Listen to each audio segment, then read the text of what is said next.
Hello, everybody. Happy Friday.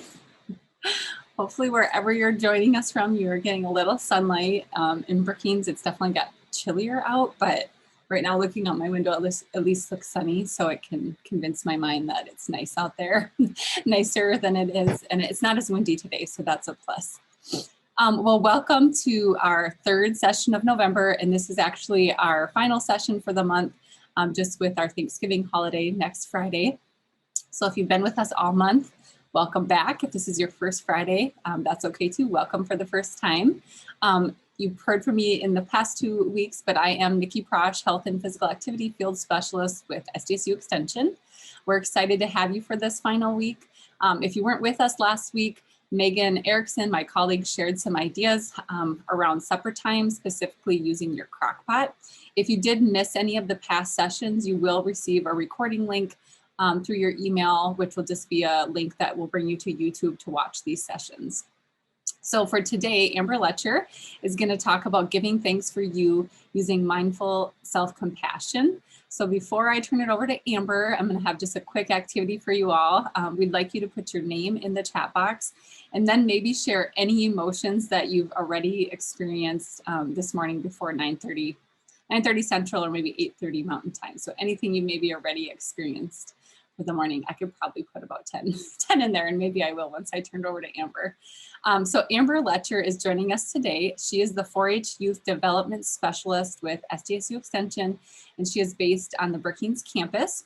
She works with youth and families in South Dakota by providing programming and resources that promote health and wellness with a special emphasis on rural communities. As Amber goes through her presentation, feel free to type any questions in the chat box and we'll address them at the end.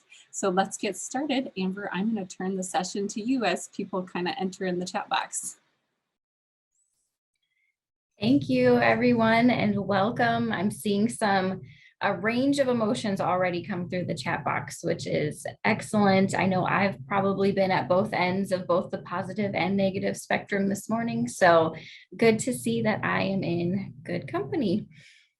So today's topic is really focused on you. So we're in this season of gratitude, of thankfulness. Many of you hopefully are getting ready to maybe see friends and families in some capacity during the next couple of weeks. And I know that's often an exciting time, but it can also be a little bit of a stressful time. I also know that many of you are likely either in the customer service or the human service profession. And so you, as a part of your job, are often giving support to people. And even if that's not a part of your professional life, I'm very sure that it's part of your personal life, and you serve as a caregiver to someone at different points in time. And so many of you on this call are very good at showing compassion and showing support to others every day. But we're going to focus on giving that same sense of kindness and compassion and gratitude to yourself, which is likely overlooked if you are in that caregiving role. So that's our goal today, is to think about how can we turn that kindness inward and what benefits can that have for us. So our topic is called mindful self-compassion. You've heard me talk a lot about just general mindfulness over the course of our self-care series. Mindful self-compassion is kind of a connected offshoot of general mindfulness. And it's really focusing on this idea of compassion, kindness to the self. So being warm, being understanding to yourself, in particular during those times when you maybe made a mistake or you're feeling frustrated, as somebody said. Maybe you're feeling some pain, emotional pain, maybe physical pain, but during a time when you're struggling, when you're not at your best. That's the time when being kind to yourself is really important. And then the mindful piece brings us back to what we talk about all the time of being present, being in the moment, acknowledging those feelings of stress and frustration, and also allowing yourself to feel it with non-judgment.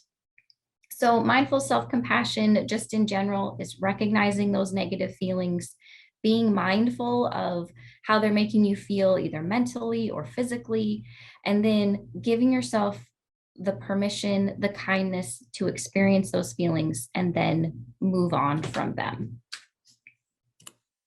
So there's a decent amount of research specifically on mindful self-compassion, and I won't go through all of the benefits that are associated with it, but I wanted to show how there is evidence that this simple act, which sounds really so easy, right? Just be kind to yourself, be nice to yourself, give yourself a break.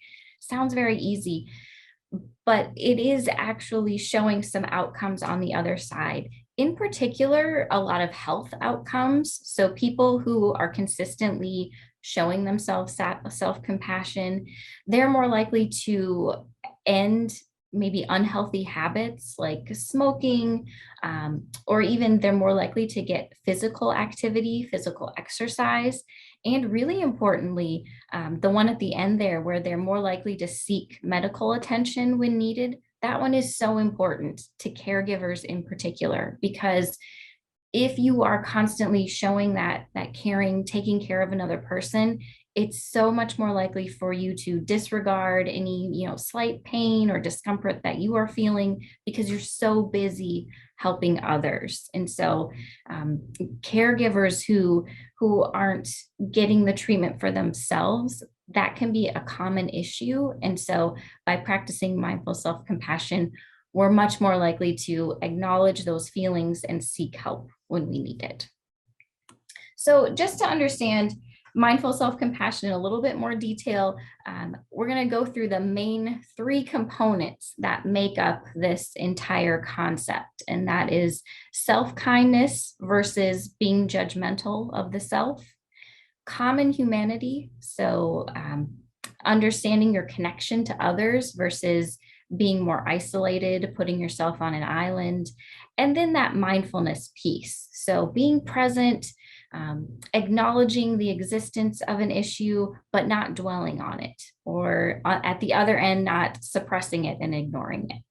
So to do that, to go through these 3, I want you to think about the concept of a superhero. All right, so over these past 18 months or so, we experienced, so much change and really unprecedented experiences. And so this phrase I have here kind of is more common today, right? Not all superheroes wear capes. It's acknowledging how many people stepped up to be caregivers, either in their personal life or for the community. And I want you to think back, maybe you have been described as a superhero, supermom, Superman, maybe even in your job. In the chat box, what makes up a superhero? Why would somebody be described as a superhero? What qualities might they have? So think about that. What do you think of when you think of a superhero, either a fictional character or somebody that you would describe as a superhero? They're strong, they're helpful, they are compassionate, empathetic, they go above and beyond expectations, right? They are super. So much strength, reliability, right? They're just they're good people, right? They're good humans. Okay, so in a traditional definition of a character of a superhero, this is the definition.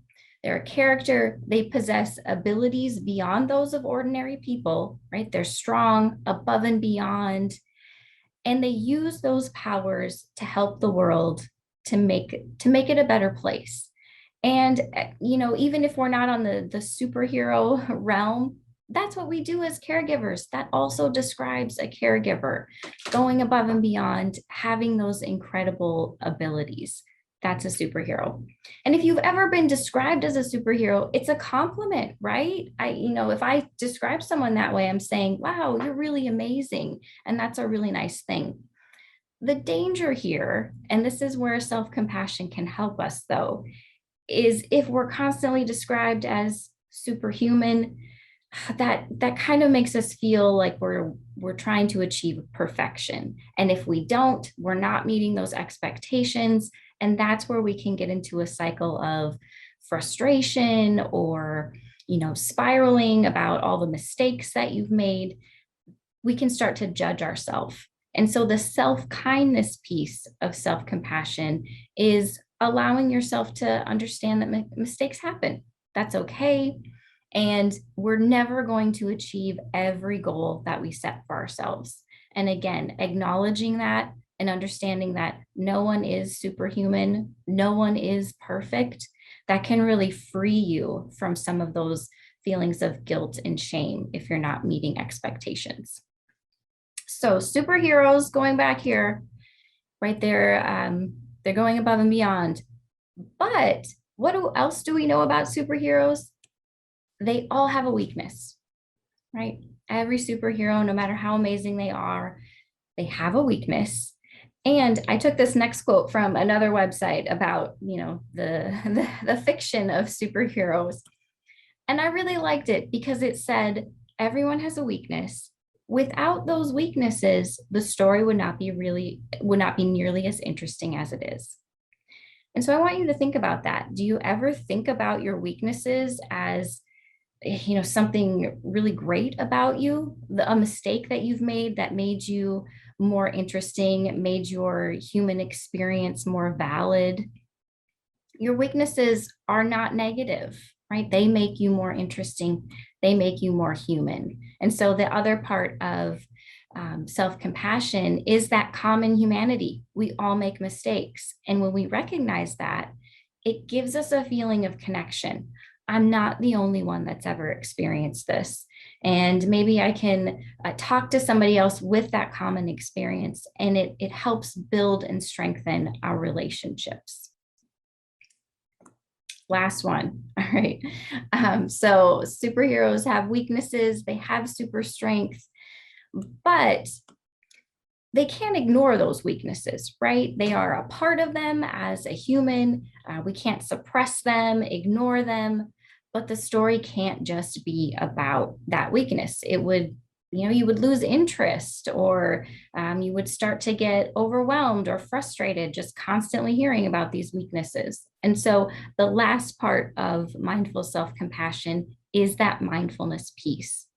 So we want to find a happy balance between ignoring and suppressing those feelings versus dwelling on them, exaggerating them, right? Because if I make a mistake, it's really easy for me to get in that self-talk of, oh my gosh, why did you do that? You didn't do it because you weren't prepared. And people missed out on things because you weren't giving them your best self, right? I could spiral hours, days on something like that. But is that helping? Did it change what happened during that event? No. And is it going to help me in the future? No, it's probably going to give me more anxiety, right? As I remember back to this horrible experience I had.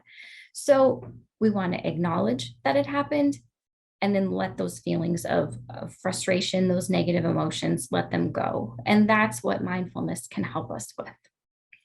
So that's just the general idea of self-compassion. I really like this graphic because it kind of ties those three pieces together, right? If we're kind to ourselves, if we recognize that we all make mistakes, we feel more connected. And then that helps us both not exaggerate our feelings, but also not suppress them. So that's what we're trying to do today. And so for the last part that we're together, I want to give you a couple of exercises that you can use to make yourself practice this self-compassion more consistently.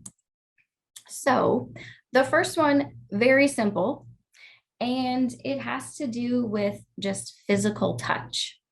So if you think about how would you comfort like a crying infant, or maybe a child who is upset, how do we comfort them? The natural instinct, right, is to cradle or to touch, right? Maybe rub a cheek, or just give a big bear hug, right, when somebody is feeling upset. And that's because physical touch is a really powerful tool. So just simply that skin on skin contact, it activates our parasympathetic system, which is our rest and digest system, as opposed to our fight or flight, right? That raises stress and raises our heart rate.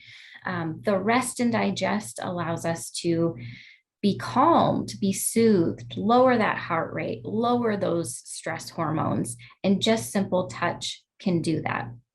So when you're feeling upset, right, you might want to reach out to someone or get that hug from someone else, but that's not always an option for you in that moment of stress. And so what you can do is provide that sense of supported touch to yourself. And I know that sounds weird, right? I'm going to soothe myself. Yeah, your body doesn't know the difference. It doesn't know that it's coming from someone else or if it's coming from you. And so some options you might think about are really simple, right? They can be done pretty discreetly. So you're feeling that frustration or you're really dwelling on maybe a mistake you made. You can just clasp your hands together, maybe rub a part of your hand, just a soothing motion, helping that skin to skin contact. Some people like to maybe just place a hand on their heart or maybe two hands and just maybe gently, right, rub little circles. You can place your hands on your abdomen instead, or maybe one on heart, one on abdomen. Again, just having that sense of touch. Or even embrace yourself, right? Just grab hold of those arms and give yourself a light squeeze and then release. So we're activating that system. We're just going to calm ourselves a little bit simply through touch. So that's an easy one you can do, again, kind of discreetly if you need an instant help in dealing with those negative emotions. Another one that I wanted to give you is maybe for you, you're a little bit more analytical and you like to write. Writing exercises are more helpful.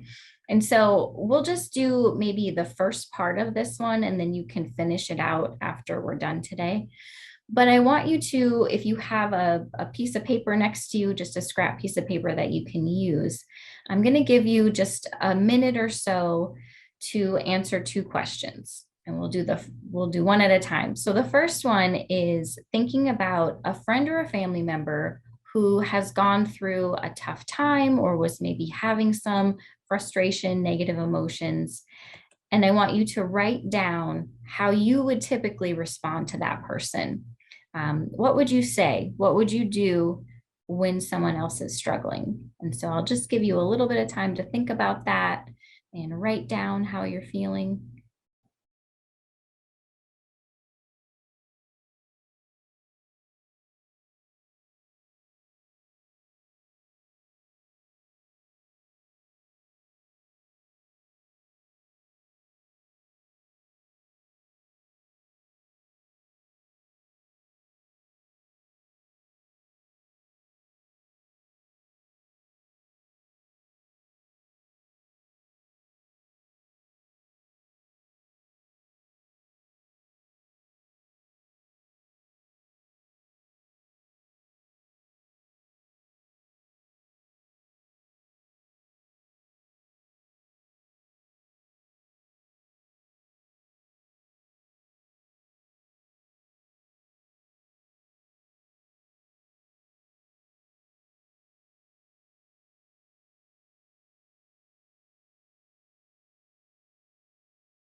And I'll stop you there. Hopefully you had a moment to think about, jot some things down.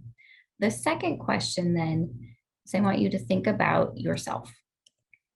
Think about a time when you were maybe struggling, you were feeling a bit frustrated. Maybe that happened this morning, right? Something frustrating happened.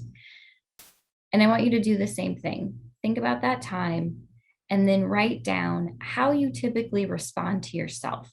What sort of self-talk do you do? What actions do you take toward the self in that moment, or maybe even a little bit further out? How do you react in that situation? And we'll take a moment to give you some time to write too.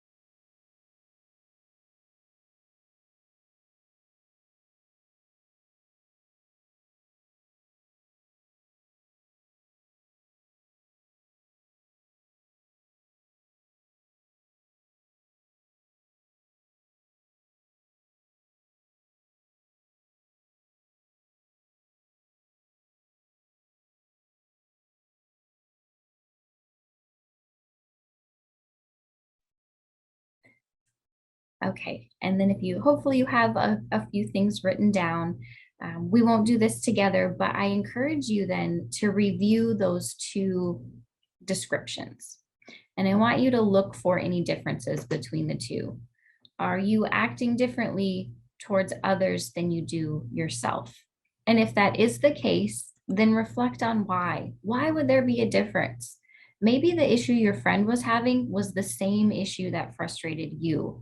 And if there was a difference in the way you reacted, why is that? And maybe it's because you're just not as kind or forgiving to yourself as you are to others. So I think this is a good way to really describe or recognize whether or not we're being kind to ourselves in those moments of frustration or struggle. The last activity I have for us is more of a guided meditation. And so we'll spend the last few minutes we're together going through an exercise to help bring out some of that compassion and kindness to yourself. So I encourage you to just get in a comfortable position wherever you are, in a seated position, and we'll go through just a brief guided meditation together.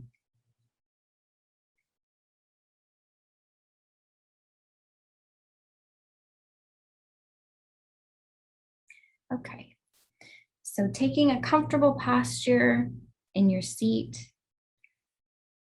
and feeling your body wherever it makes contact with your seat, and settle in. Have you center yourself with your breath. And we're going to take a slow breath in through the nose. And then exhale completely out through the mouth. And one more in through the nose and out through the mouth.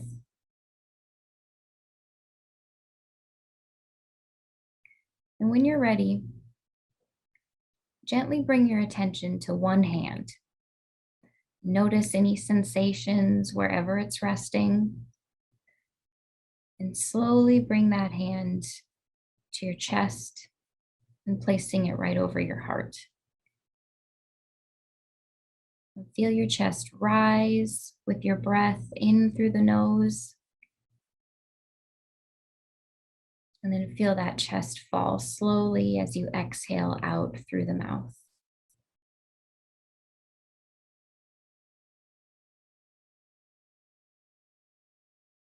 And focus on the warmth of your hand over your heart, noticing a gentle heartbeat.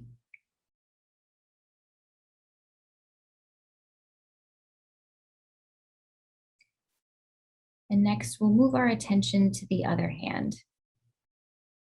Feel any sensations in your fingers or your palm. And slowly bring this hand to rest on your stomach. And taking another deep breath in, filling up those lungs. And then exhaling out through the mouth, emptying the lungs completely.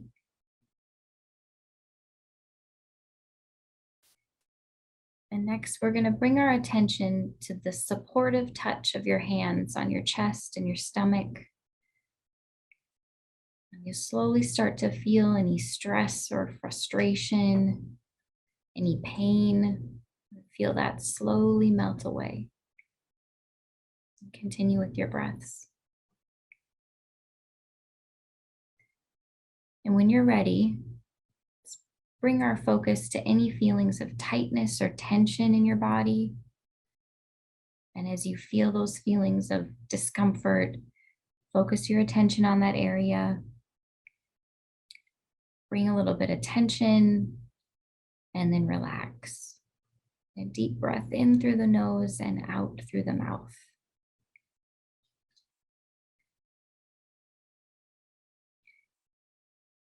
Now I want you to think about any feelings of stress or pain that you're dealing with. Maybe you're feeling a little bit nervous. maybe a little bit of stress. Maybe you're struggling with a relationship with a loved one. Whatever emotion you're feeling, just hold it in your mind.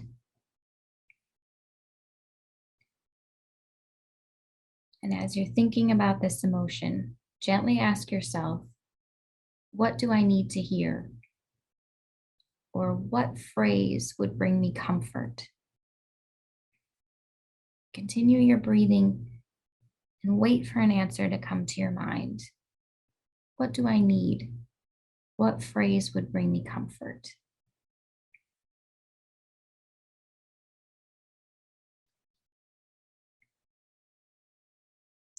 Maybe you need to hear, I'm grateful for you, or a phrase like, you are appreciated, you are worthy of thanks. Whatever you need in this moment, repeat that phrase.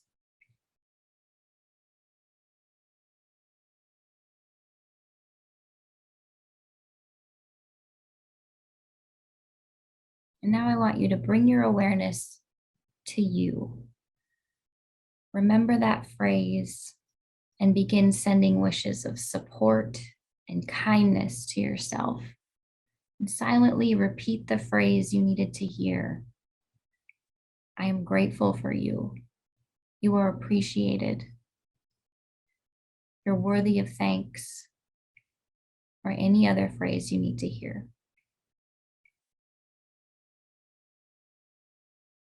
It may be hard to say this.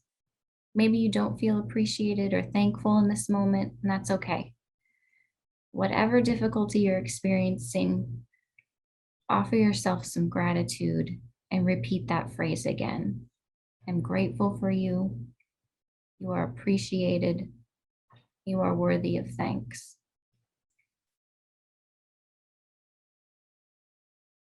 Now let's come together again. We're going to take another deep breath in through the nose and back out through the mouth. Bring your awareness back to your body, the sensation of your chair. And take your time to repeat your phrase once again.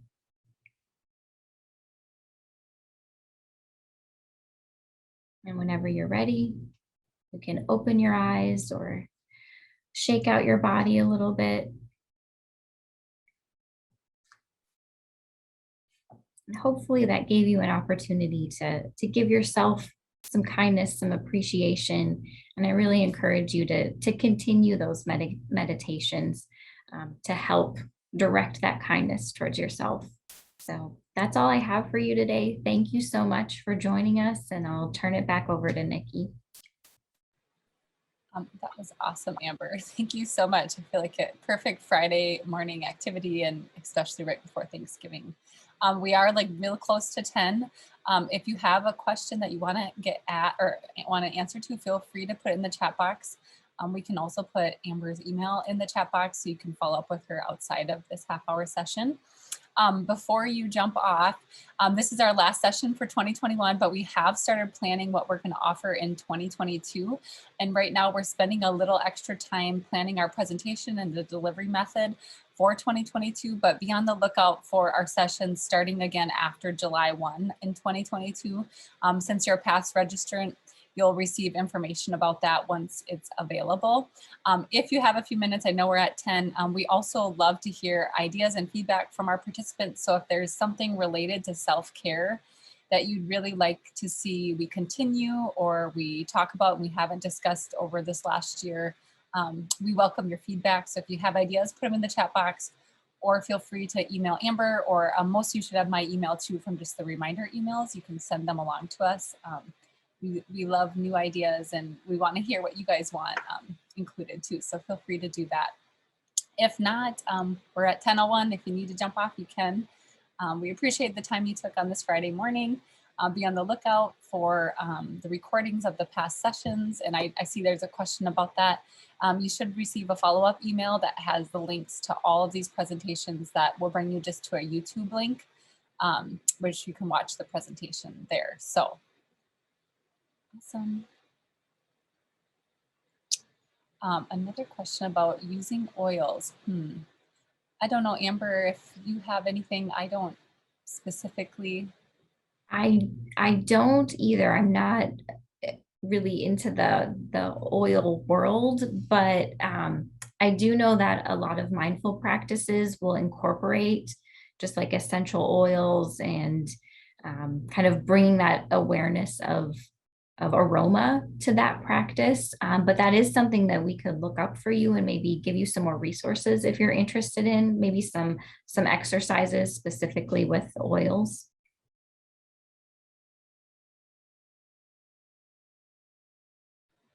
Yeah, And great question. yeah, if you want to send me an email too, I'm not quite sure who that was who asked. So if you follow up with me and then I can send those to you via email, I'm happy to do that. Okay, awesome. I'm going to stop the recording, and again, if you have more questions, feel free to follow up. Thanks.